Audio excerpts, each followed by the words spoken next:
can wait And some would 500 years argue, for it actually, that that's probably been the case. I can wait that amount of time. If you can come out and examine me in 500 years, that Well, would I be, suppose, you've been living in London for a while, so that's the kind of cues that you normally have at the doctors anyway, isn't it? very true. Very, very true. Yeah, that's true. Okay. So anyway, thus ends my insight on it. Yeah, that was good insight. Thanks, Doc. Yeah. I think I think it is a good point, and also a fairly worrying point, because if we do hit one of these kind of plateaus or cliffs, which they've got at Deal, haven't they? They've got cliffs there. No, that's in Dover. Is that you haven't got cliffs in Deal? No, that backfired. What's the deal with that then? What's the deal with Deal? No deal on cliffs. Well, you got sandwiches, haven't you? Got sandwiches up the coast. Sandwich is just up the north. Yeah, well, okay, you're right. And then the cliffs are a few miles down south. Sorted, aren't you? Sorted. Rich, can you edit that out for Andy, because that was a howler, wasn't it? It wasn't the finest moment, was it? It wasn't really. It won't make it into the 3-minute, the 3-minute greatest moments clip. No, it won't. Are we able to edit in the sound of sort of tumbleweed after Andy says the cliffs in Deal? You can if you like. Yeah. Those famous white cliffs in Deal. Yeah. Yeah, as the song went. Vera Lynn sang about them all the fucking time, didn't she? She did. In fact, she used to live down the road here, Vera Lynn. Yeah. Anyway, that's another matter altogether, really. I don't know why I said that. So going back to your point there, I think it is a bit worrying, isn't it? That if we are on this kind of Conte kind of, wave, we're in one of these troughs now, or approaching one of these troughs, does that mean that this is a really bad situation?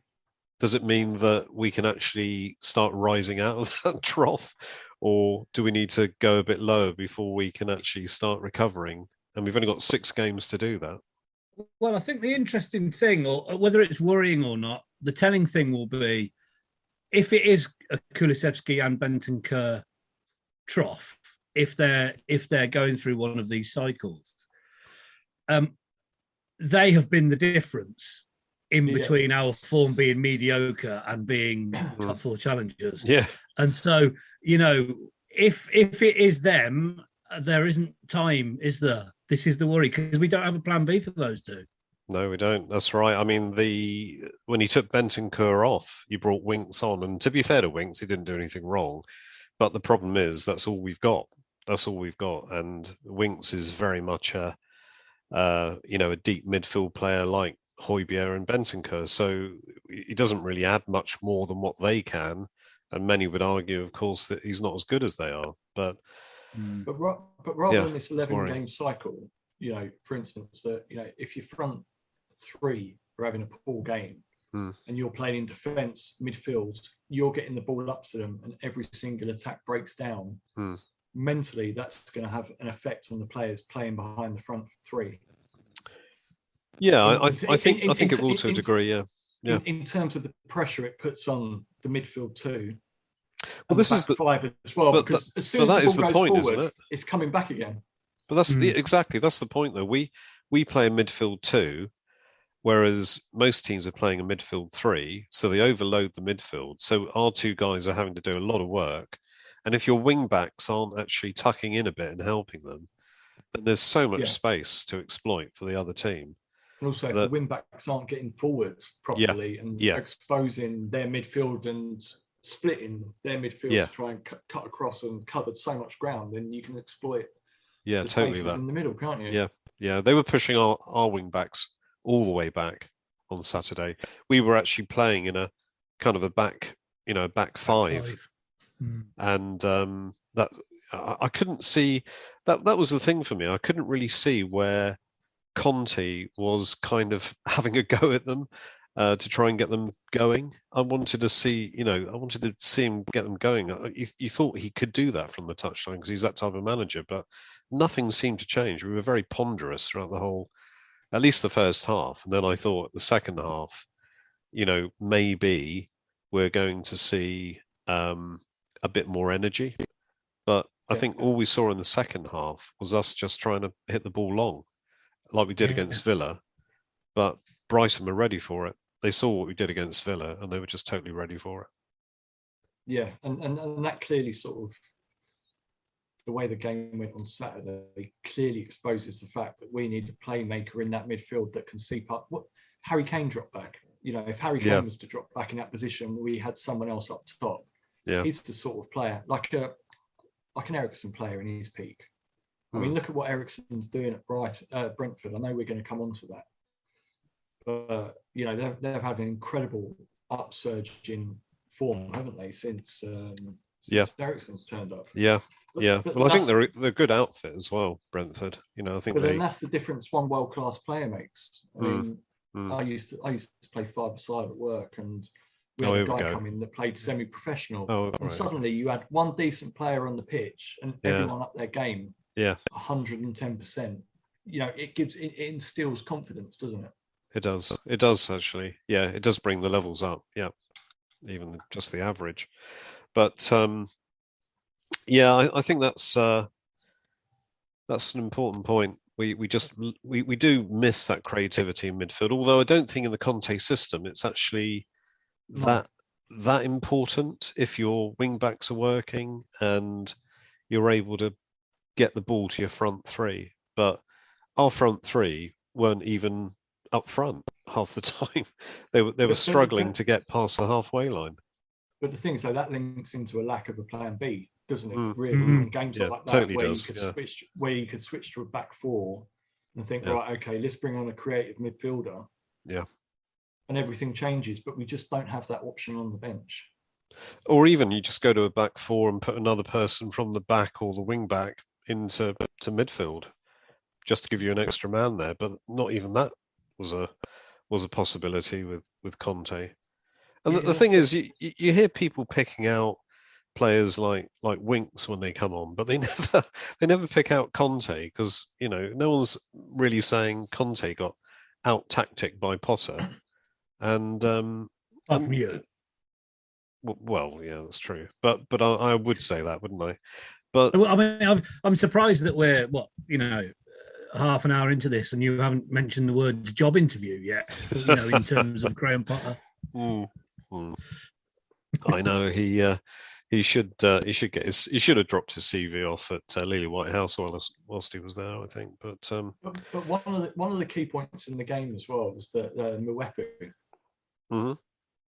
received a yellow card. Should he have got a red card?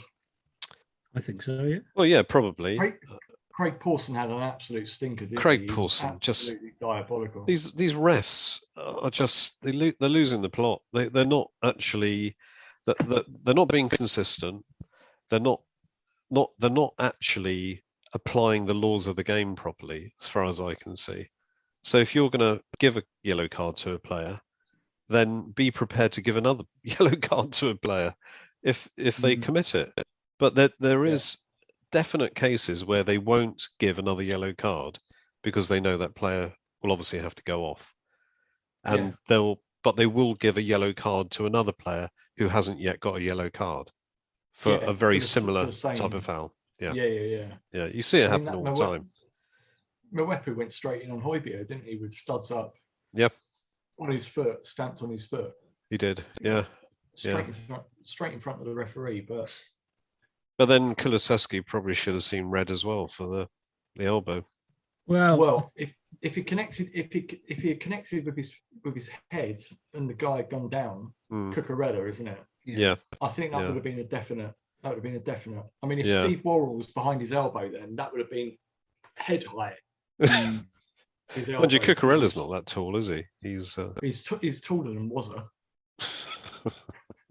See, I think the other thing as well with that Kulusevski incident, they were I can't remember who it was after the match was saying that the letter of the law is the attempt for dangerous play. It's not even about them making actual contact with them. And I think he was incredibly lucky because it was a clear swing, wasn't it? It was. I don't think he could have argued in any way that it was body movement or momentum or anything like that.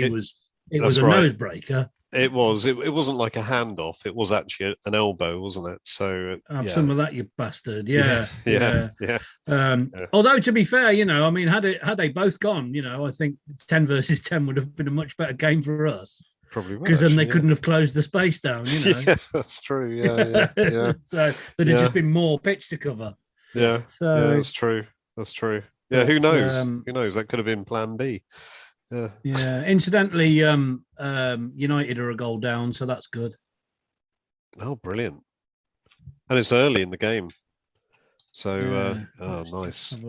So we can get their GD down a bit. That's good. Yeah. Hold on. So far, Liverpool have had 88% of the possession. 88. Yeah. Christ. 16 minutes. Yeah. Jesus. That's changed now down to 70 or something. Anyway, yeah, but there you go. I don't know who scored, but that doesn't matter so long as they keep doing it. It was Diaz, the player apparently that we were 110% nailed on to sign in the window, wasn't it? Yeah. And then everyone had a meltdown about it, as per. Yeah. Yeah. Anyway. Yeah. Okay. So I don't know what else we can really say about the Brighton game, because it just it was just one of those games where not much happened really. I know Conte came out after the game and he said that we need to learn more, but I don't know exactly what he means by that. I don't know what he wants us to learn.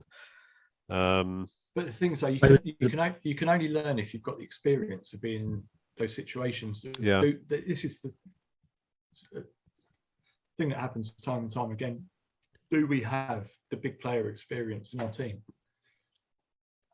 I mean, obviously Bentancur's come in, Kulusevski, didn't they win the league at Juve? But they were sort of bit part players, weren't they? They were, yeah. But it's been a long time since we've signed a player that's come in his peak and got into the team and dragged. It comes back to the same example I gave when I was playing five-a-side and a semi-pro player came in. It raised everyone's game. Mm-hmm. We need a player like that with good, solid Champions League experience. A player that's won everything. Yeah, and that will that will definitely sort of it will it will raise the players and it will raise the rafters in the stadium as well. Yeah. Not that we've got any rafters in the stadium, but what I mean. No, that's right. I haven't seen any rafters. But I'm trying to remember who the last player we signed that would fit that profile actually was. Jurgen Klinsmann, Rafa van der Vaart. I suppose Van der Vaart, yeah, maybe, but I mean, he was bit part at Real Madrid at the time, wasn't he? Yeah. But then he came in and lifted everyone. Because everybody else that we've signed has been either on the up, so players like Modric and that were relatively sort of unknown to the general public if they weren't unknown to scouts and clubs, and people like Bale that we had for years as a kid first. Or they've been on the other side of the hill, people like Edgar Davids came in and had a massive personal effect on the club, but very little effect on the actual playing side. Or only in short bursts, should I say, rather than a sustained effect. But of course, those players are hard to get because, one, they don't necessarily want to go to Spurs, and two, they're probably going to be outbidded by your Real Madrids or your Man Uniteds, because that's what they do. They just overpay. But that's true. I mean, remember that story about Robinho signing for Man City? He thought he'd sign for Man United. That's right. Even though there was another team in Manchester. Yeah.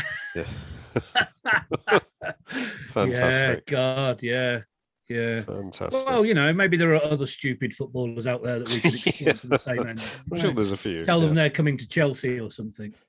Talking of stupid footballers, that reminded me of the time that Graham Souness. I mean, given that twat is on Sky every week, dishing out his opinion on this and that.